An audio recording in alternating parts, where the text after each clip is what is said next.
Chapter 1 HSC ICT, তোমাদের সিলেবাসে machine learning জিনিসটা নিয়ে খুব বেশি কিছু নাই, জাস্ট নামগুলোর সাথে একটু পরিচিত করা আছে। তোমরা নামগুলোর সাথে মোটামুটি পরিচিত হতে পারলেই ওকে।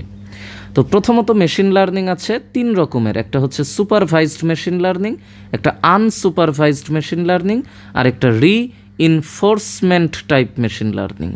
সুপারভাইজড মানে অনেকটা একজন সুপারভাইজার বা টিচার কি করেন, তোমাকে সব কিছু শেখায় পড়ায় দেন, চেনায় দেন, তুমি সেই অনুযায়ী পড়াশোনা করো, নোটপত্র পড়ো, অর্থাৎ তোমাকে সরাসরি ধরে ধরে গাইড করেন, তুমি জাস্ট সেইভাবে চলো।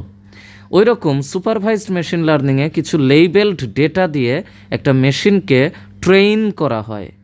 ফলে যেমন ধরো যে এখানে কিছু বাস্কেটবল আছে আর কিছু ফুটবল আছে, তো লেবেল করে বুঝায় দেওয়া হয় যে এগুলো বাস্কেটবল, এগুলো ফুটবল, দিয়ে মেশিনকে যখন ট্রেন করা হয়, এর পরবর্তীতে একটা নিউ ডেটা দেওয়া হলে মেশিন তো অলরেডি ট্রেন্ড, সে চিনে যায় যে এটা কি ফুটবল নাকি বাস্কেটবল, সে তার রেজাল্ট দিয়ে দেয়। আনসুপারভাইজড মেশিন লার্নিংয়ে কি হয়, ধরো তুমি কোনো টিচার তোমাকে কিছুই শেখাচ্ছে না, তুমি জাস্ট নিজের মতো শিখছো, মানে ধাক্কা খেয়ে খেয়ে শেখা টাইপের, তুমি নিজের মতো করে বোঝো, শেখো, এইরকম। এখানে কি করা হয়, কিছু আনলেবেলড ডেটা দেওয়া হয়, মানে বলা হয় না যে এটা এই যে এগুলো বাস্কেটবল আর এটা ফুটবল, তোমাকে র্যান্ডম অনেক কিছু দেওয়া হয়।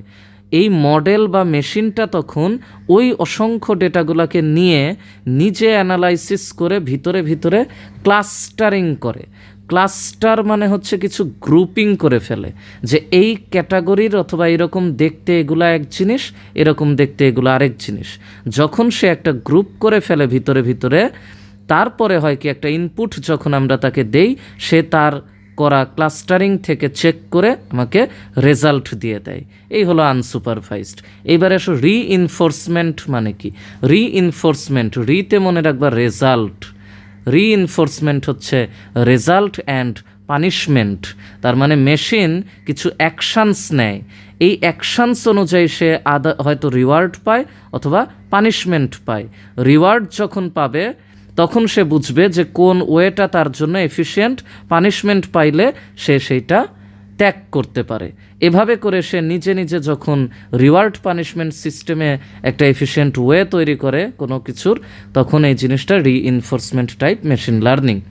এখন দেখো এআই হচ্ছে একটা বিশাল জিনিস, তার আন্ডারে সাবসেট হচ্ছে মেশিন লার্নিং, মেশিন লার্নিংয়ের আন্ডারে একটা সাবসেট হচ্ছে ডিপ লার্নিং। ডিপ লার্নিংটা সাধারণত একটা কমপ্লেক্স প্রবলেম সলভ করার জন্য কিছু মেশিন লার্নিং অ্যালগোরিদম